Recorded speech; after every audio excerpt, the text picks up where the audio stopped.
मराठा समाजाचा मागासलेपणा तपासण्यासाठी जिल्ह्यात 3,99,885 कुटुंबियांचे सर्वेक्षण करण्यात येणार आहे। आतापर्यंत 2,89,000 कुटुंबियांचे सर्वेक्षण पूर्ण झाले अशी माहिती जिल्हाधिकारी डॉक्टर राजा दयानिधी यांनी दिली आहे। एकही कुटुंब सर्वेक्षणापासून वंचित राहणार नाही याबाबतची दक्षता घेतली जात आहे असेही त्यांनी सांगितलंय। डॉक्टर राजा दयानिधी म्हणाले, राज्य मागासवर्ग आयोगाच्या आदेशानुसार राज्यात मराठा समाजाचं सर्वेक्षण करण्यात येत आहे।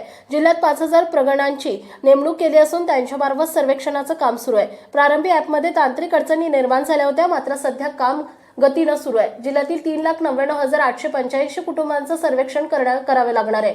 त्यापैकी मंगळवारपर्यंत 2,89,000 कुटुंबांचं सर्वेक्षण पूर्ण झाले। अद्यापही 1,00,000 कुटुंबांचं सर्वेक्षण करण्यात येणार आहे। प्रारंभी ॲपमधील तांत्रिक अडचणीमुळे सर्वेक्षणाला विलंब झालाय, परंतु सध्या सुरळीत काम सुरू आहे। मराठा मागासलेपणाचं सर्वेक्षण 7 दिवसात करण्याच्या सूचना आहेत। दिनांक 31 जानेवारीची मुदत दिली आहे। या कालावधीत काम पूर्ण होणार नसल्यानं 2 दिवस मुदत वाढवून देण्यात यावी अशी मागणी राज्य मागासवर्ग आयोगाकडे केली आहे। जिल्ह्यातील एकही कुटुंब सर्वेक्षणापासून वंचित राहणार नाही याबाबत दक्षता घेण्याचे आदेश दिले। मराठा कुणबी दाखल्यांसाठी जेवढे अर्ज प्राप्त झाले होते त्यांना प्रमाणपत्र देण्यात आले। सध्या एकही कुणबी प्रमाणपत्राची मागणी नाही, मात्र कुणबी दाखल्यासाठी अर्ज प्राप्त झाल्यास पडताळणी करून तात्काळ दाखले देण्यात यावेत अशा सूचना तहसीलदारांना देण्यात आल्या असल्याचं डॉक्टर राजा दयानिधी यांनी सांगितलंय।